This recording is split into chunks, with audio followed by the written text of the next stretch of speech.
नमस्कार, मैं R K Saxena, excellence mastermind coaching Rewa Madhya Pradesh. आप सभी लोगों का इस एजुकेशनल यूट्यूब चैनल में बहुत बहुत स्वागत और अभिनंदन है। और आज मेरी, जैसा कि मालूम है आपको, कि मैं भारत का भूगोल पढ़ा रहा हूं और भारत के भूगोल में मैंने एक टॉपिक शुरू किया है, भारत में परिवहन। तो भारत में परिवहन के 4 माध्यम हैं, जिसमें से 3 माध्यम मैं आपको पिछले वीडियो में बता चुका हूं। आज मैं आपको बता रहा हूं वायु परिवहन के बारे में। तो वायु परिवहन एक बहुत ही महत्वपूर्ण टॉपिक है, लेकिन सामान्यतः ये देखा जाता है कि बच्चे इस टॉपिक को नहीं पढ़ते हैं, लेकिन इस टॉपिक से आपके क्वेश्चन बनते हैं। तो चलिए, हमने आज केवल उन्हीं फैक्टरों को शामिल किया है जहाँ से आपके एग्ज़ाम में क्वेश्चन बनते हैं। तो चलिए हम शुरू करते हैं। ये हमारी क्लास कौन सी है? 18वीं क्लास है आपकी ये, और क्लास हमारी है जीके जीएस की। तो वनडे एग्ज़ाम के सभी, कोई भी वनडे एग्ज़ाम हो, सभी के लिए उपयोगी है। तो चलिए हम चलते हैं वायु परिवहन। तो हम पहले बात करते हैं कि भारत में वायु परिवहन की शुरुआत जो है वो कब और कहाँ से कहाँ हुई। तो भारत में वायु परिवहन की शुरुआत जो है वो 1911 में, और कहाँ से कहाँ तक? इलाहाबाद से नैनी तक हुई है ना। और इसमें कोई व्यक्ति नहीं गए थे, कोई यात्री नहीं गए थे, बल्कि इसमें क्या था कि डाक ले जाई गई थी। तो इसी तरह से वायु डाक सेवा का प्रारंभ भी जो है कब से माना जाता है? 1911 से। चलिए हम आगे चलते हैं कि भारत में सभी वैमानिक कंपनियों को मिला करके और 1953 में इनका क्या कर दिया गया? राष्ट्रीयकरण कर दिया गया। तो एक पूछता है कि भारतीय वैमानिक सेवा का राष्ट्रीयकरण कब किया गया? तो 1953 में। और क्या काम किया गया? 2 वैमानिक निगमों की जो है वो स्थापना की गई। वो कौन कौन से थे? तो पहला तो था आपका इंडियन एयरलाइंस, और दूसरा है आपका एयर इंडिया। उसको ध्यान में रखिएगा। यद्यपि वर्तमान में अब नहीं है ये, इनको समाप्त कर दिया गया है। इनको मिला करके एक तीसरे निगम की स्थापना की गई है, वो हम आगे बताएंगे, लेकिन इनकी जानकारी हमारे पास होना ज़रूरी है।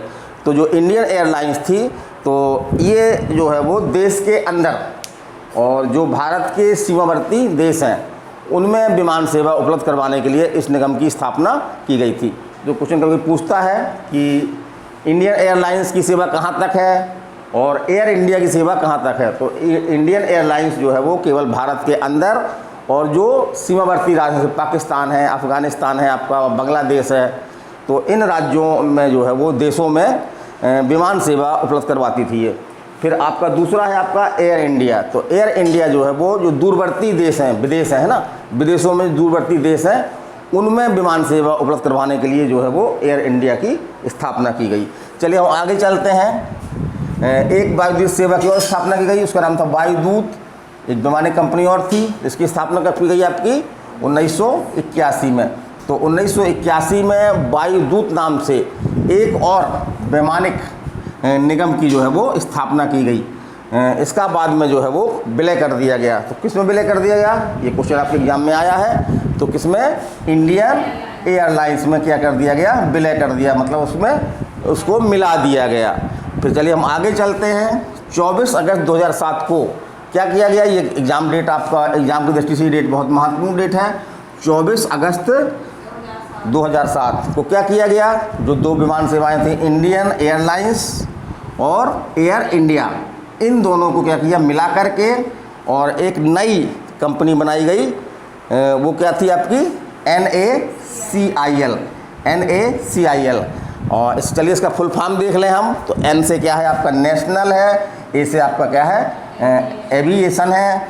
फिर आपका C से कंपनी है, और फिर ऑफ है, और I से इंडिया है, और L से क्या है? लिमिटेड है। इसलिए कह सकते हैं अपन national aviation company of India limited की क्या की गई? स्थापना की गई, है ना। यद्यपि इसका जो चर्चित नाम है उसको नहीं बदला गया, और इसका चर्चित नाम क्या है? Air India. तो इसको हम जो है वो एयर इंडिया के नाम से जानते हैं। किसको? NACIL को। फिर चलिए आगे हम चलते हैं। तो भारत में एयर टैक्सी की भी शुरुआत की गई। एयर टैक्सी माने देश के अंदर जो प्रमुख नगर हैं वहाँ पर जाने के लिए। तो एक क्वेश्चन आपका कई बार एग्जाम में आपका आया है, मध्य प्रदेश के एग्जामों में आया है कि एयर टैक्सी की सुविधा प्रदान करने वाला भारत का प्रथम राज्य कौन सा है। तो कौन सा है आपका? मध्य प्रदेश है, तो इसको ध्यान में रखिएगा। कई बार ये क्वेश्चन आपके व्यापम में भी आ चुका है। फिर अगला हम देखते हैं कि विमान की निजीकरण कर दिया गया। आगे चल करके विमान का क्या कर दिया? निजीकरण कर दिया गया, मतलब कि अब निजी कंपनियां भी जो है वो भारत में विमान सेवाएं प्रदान कर सकती हैं। तो भारत की कुछ निजी कंपनियां हैं, जैसे कौन कौन सी हैं? तो किंगफिशर है आपकी, एयरवेज है आपकी, और इंडिगो है ना। किंगफिशर, जेट एयरवेज और इंडिगो, ये जो है वो भारत की प्रमुख निजी विमान कंपनियां हैं, है ना। चलिए हम फिर आगे चलते हैं। तो एक दो क्वेश्चन आपके यहाँ से बनते हैं। तो जहाँ पे हवाई अड्डे है ना, जहाँ आ जाओ अंदर आ जाओ, जहाँ पे हवाई अड्डे है ना, हवाई जहाज उतरते हैं, सवारी भरते हैं, सवारी उतारते हैं, तो उसको क्या बोलते हैं हम? हवाई अड्डा या एयरपोर्ट। क्या बोलते हैं? हवाई अड्डा या एयरपोर्ट। तो भारत में लगभग जो है वो 126 है ना, 126 जो है वो हवाई अड्डे हैं। तो इस आंकड़े को आप दिमाग में रखिएगा कि लगभग है ना, लगभग 126 हवाई अड्डे हैं। और प्रमुख हवाई अड्डे कौन कौन से हैं, कहाँ पर हैं, ऐसा क्वेश्चन बनता है। जैसे कि क्वेश्चन कैसे बनेगा? पूछ देगा मन नेताजी सुभाष चंद्र बोस हवाई अड्डा कहाँ पे है ना। तो 4 नगरों के नाम दे देगा। तो कहाँ पे है ये आपका? ये कोलकाता में है। तो चलिए एक बार हम इनको देख लें। हमने सभी अंतर्राष्ट्रीय हवाई अड्डे नहीं लिखे हैं, आप लोग इसको अलग से देख भी सकते हैं, लेकिन मैंने कुछ मुख्य लिखे हैं जो एग्जाम में आपके आते हैं। तो चलिए हम चलते हैं। तो पहला है आपका छत्रपति शिवाजी अंतर्राष्ट्रीय हवाई अड्डा, कहाँ पे है आपका? मुंबई में। इसको कैसे याद रखें भाई? छत्रपति शिवाजी मराठा वंश के संस्थापक थे, और मराठा वंश आपका कहाँ पे था? महाराष्ट्र में था। तो इस तरह से एक ट्रिक भी हो सकती है आपकी, जैसे किसी अंतर्राष्ट्रीय हवाई अड्डे का नाम किसी व्यक्ति विशेष पर रखा जाता है जो उस क्षेत्र का जो है प्रमुख व्यक्ति होता है।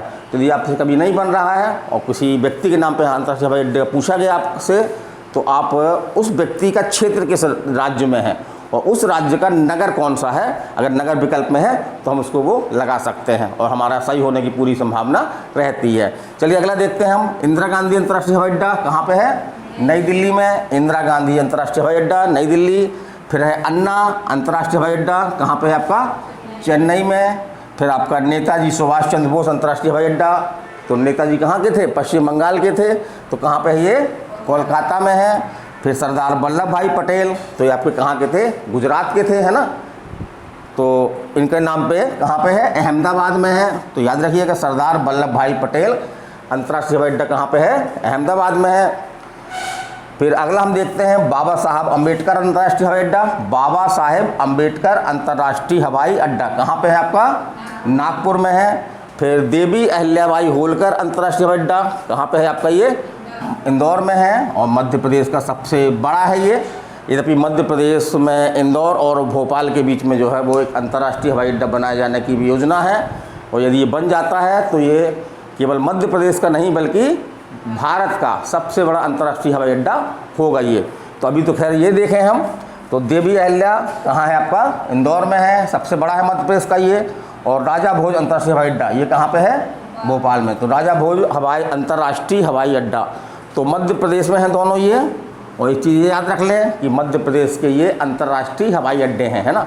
माने अंतर्राष्ट्रीय मतलब यहाँ से विदेशों की भी यात्रा हम कर सकते हैं ना, जहाँ से विमान जो है वो विदेशों को जाते हैं, तो वो अंतर्राष्ट्रीय हवाई अड्डे कहलाते हैं। तो मध्य प्रदेश के 2 अंतर्राष्ट्रीय हवाई अड्डे हैं, कौन कौन से? देवी अहिल्याबाई और राजा भोज अंतर्राष्ट्रीय हवाई अड्डा।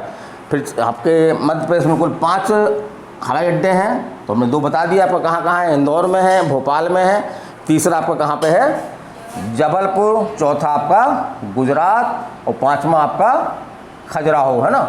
तो ये इन्हीं स्थानों में है। और हवाई अड्डे के नाम कोई व्यक्ति विशेष न रख करके जबलपुर हवाई अड्डा, ग्वालियर हवाई अड्डा, खजुराहो हवाई अड्डा, इस तरह के इसके नाम हैं।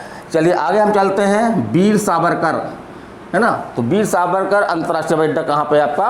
Port Blair. पोर्ट ब्लेयर, है ना। पोर्ट ब्लेयर किसकी राजधानी है? अंडमान निकोबार द्वीप समूह, है ना। अंडमान निकोबार द्वीप समूह की राजधानी है पोर्ट ब्लेयर, तो यहाँ पर है ये। फिर कालीकट अंतर्राष्ट्रीय हवाई अड्डा। कालीकट अंतर्राष्ट्रीय हवाई अड्डा, तो ये फेमस अंतर्राष्ट्रीय हवाई अड्डा, छोटा है लेकिन फेमस है ये। कहाँ पे है आपका? कोझीकोड। कोझीकोड। फिर है आपका राजीव गांधी अंतर्राष्ट्रीय हवाई अड्डा, ये पूछा गया है आपका, कई एग्जाम में आया है। तो ये कहाँ पे है आपका? हैदराबाद में है, आंध्र प्रदेश। आंध्र प्रदेश नहीं, बल्कि अब आंध्र प्रदेश में नहीं, तेलंगाना में चला गया हैदराबाद, है ना। हैदराबाद कहाँ चला गया है? तेलंगाना में चला गया है। और अगला है आपका चौधरी चरण सिंह अंतर्राष्ट्रीय हवाई अड्डा, ये कहाँ पे है आपका? लखनऊ में है। इसी तरह से शेख अल आलम, ये आपका आर्मी में क्वेश्चन आया था आपका, ये आर्मी शेख अल आलम अंतर्राष्ट्रीय हवाई अड्डा कहाँ पे है आपका?